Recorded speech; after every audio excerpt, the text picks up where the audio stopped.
We are discussing today Pasteurella infection in small ruminants. Basically, Pasteurella infection is quite dangerous for the small ruminants, especially sheep and goat, either in stall feeding or grazing type of animals. All are equally infected for the Pasteurella infection. The common etiological factor for the Pasteurella infection is the Pasteurella multocida, Pasteurella hemolytica. Both of these organisms can produce endotoxins, and these endotoxins are the major entity for the pathogenesis in case of the disease progression. The toxins produced by Pasteurella hemolytica, they are generally endotoxins, leukotoxins, and they initiate intravascular cytokinin storm. So severe cytokinins are released during the inflammatory process, and that is the main entity for the inflammatory reaction and the progress of the disease. Major transmission through the airborne infection. The saliva is the main source of transmission for this infection.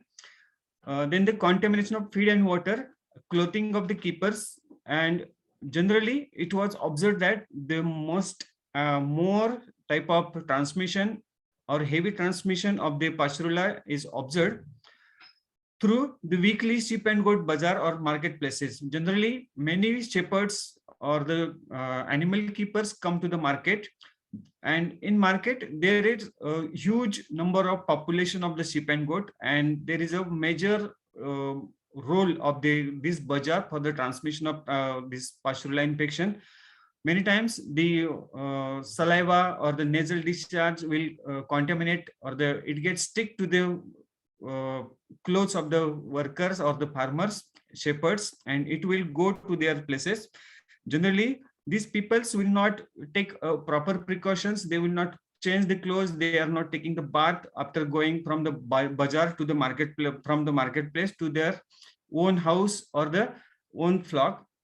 And this is a main source of infection of the Pasteurella or any other infection like FMD also and PPR also. So the bazaar and the contamination of the clothes of the keepers is a main source of infection of the Pasteurella.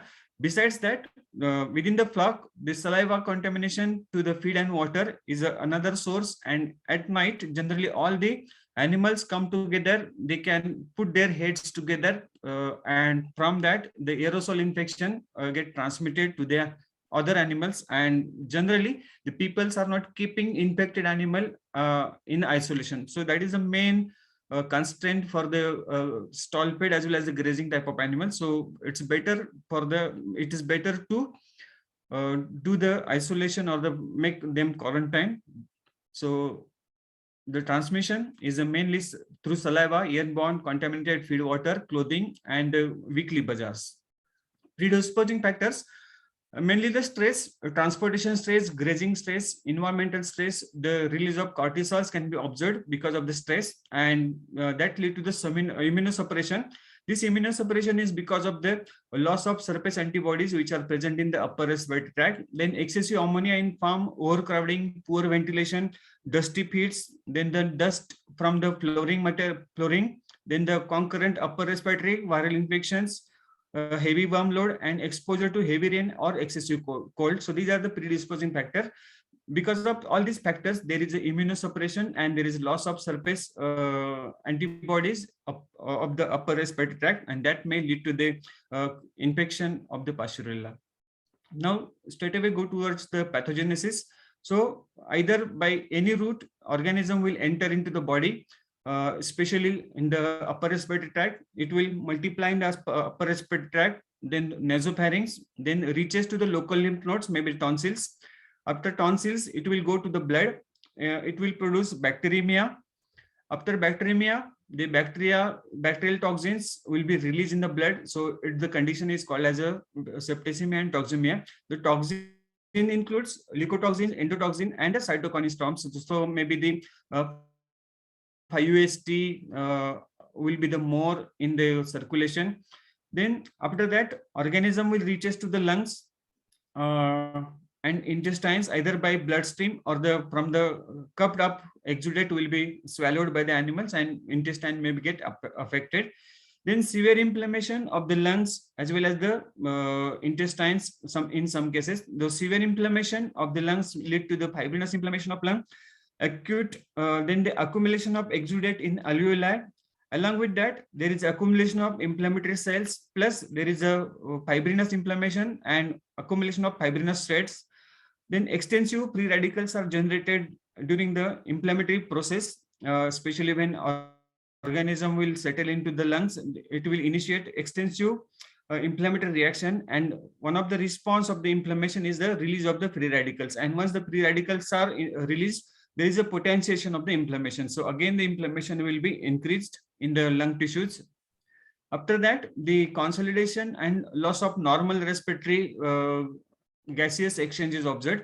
And because of that, the animals are suffering from the severe respiratory distress. Because of that, there is a sudden or the severe hypoxemia, and there is a tissue hypoxia. Once the tissue hypoxia is there, animal may not be survive for a longer period, and death is due to observed because of the septicemia, toxemia, hypoxemia, or anoxia. So sudden death may be observed without showing any symptom in case of per-acute cases, and slow death, may be death in 4-5 days, can be observed in the clinically showing symptoms cases and secondary complications of the animals. Now, clinical signs includes high fever, salivation, coughing, congestion of the mucous membranes, then the respiratory distress, polypnea, open mouth breathing in severe cases. Now, salivation generally observed through the lateral commissures, and that is because of not anything related to the mouth cavity, but it is because of the severe lung edema. Because of the severe lung edema, the extensive froth is developed in the bronchus and the tracheal lumen, and that will cupped up in the mouth cavity, and that lead to the a symptom called as a salivation. So these are the common clinical symptoms. Now, clinical pathology, mainly because of the hyperpnea and the loss of fluid into the thoracic cavity, pericardial sac, and through the abdominal cavity, the hemoconcentration will be observed. Then the total leukocyte count will be high. Then comparatively, there is a neutrophilia. And in high fever cases, we can demonstrate organism of the Pasteurella in the blood smear examination. Simply bipolar organisms can be demonstrated in the Leishman stain, and besides that, there is a severe thrombocytosis because there is a extensive cytokinin release, and because of that, these toxins will affect the vascular endothelial cells, and in response to that,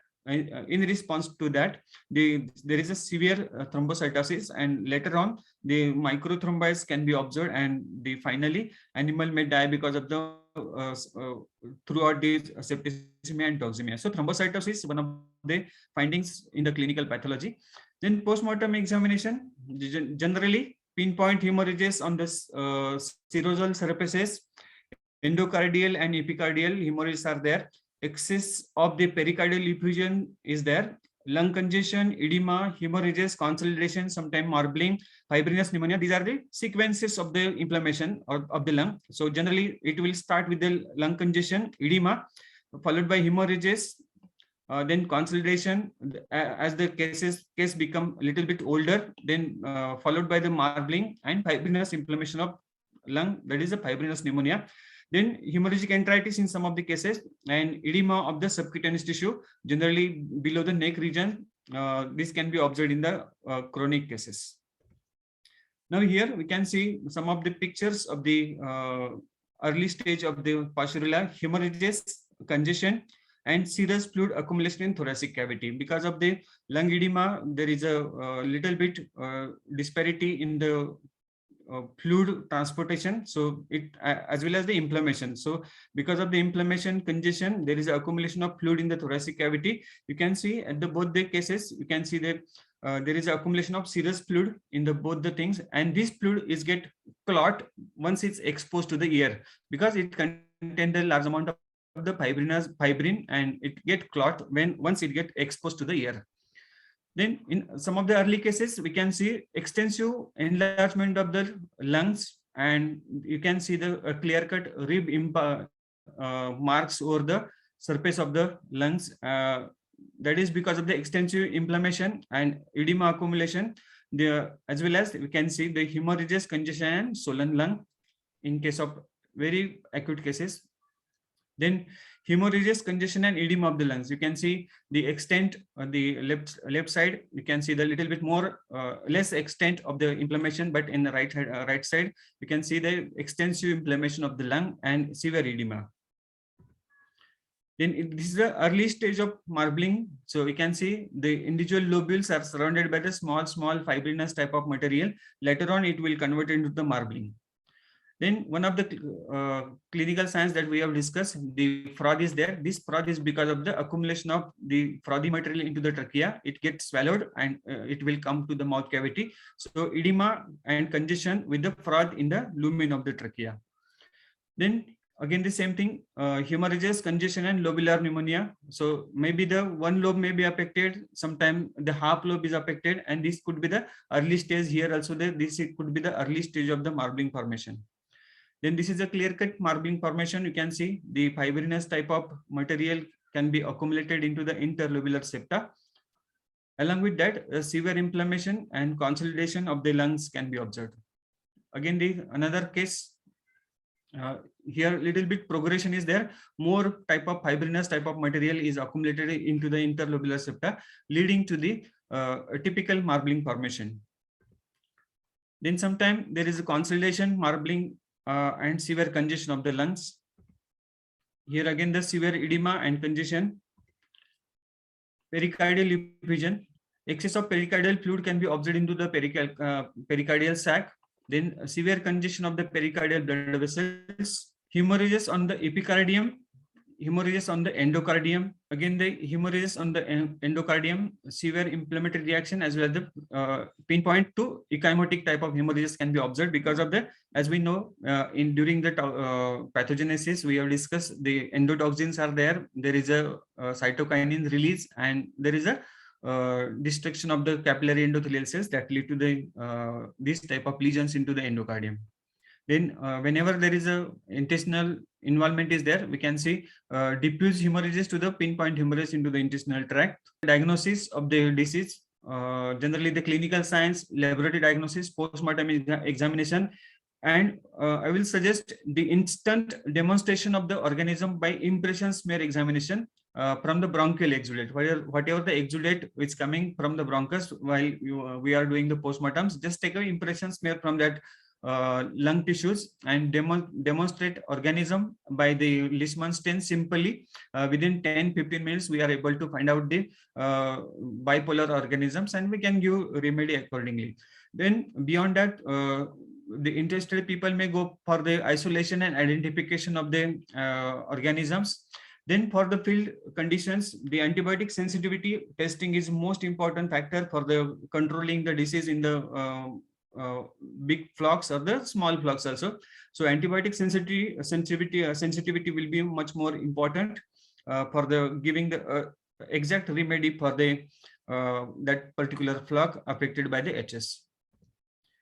Now, how to take impression smear? Just while doing the postmortem, take a clear grease please slide, take the prod or the bronchial exudate on the slide and stain the slide with the Leishman stains. You will able to identify the typical bipolar organisms into the lung impression smear. So these are the simplest method we can followed in the field conditions, and that will be helpful for the we people as well as for the farmers.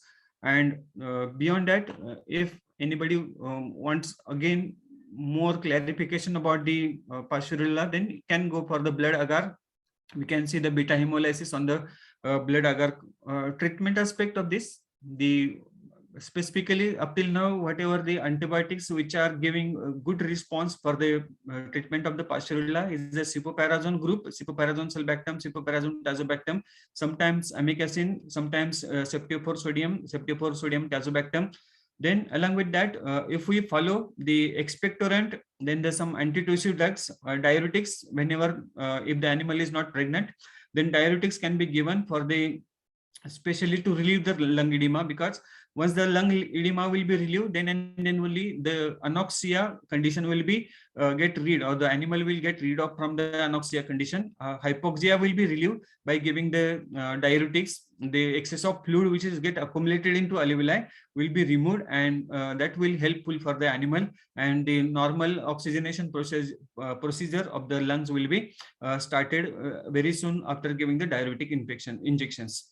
Then nebulization with the essential oils, then sometime wicks or the camphor or the any herbs. So that will helpful for the animals to relieve the respiratory distress, and little bit the upper respiratory tract, as well as the little bit there is a relief from these oils, wicks or the camphor or herbs.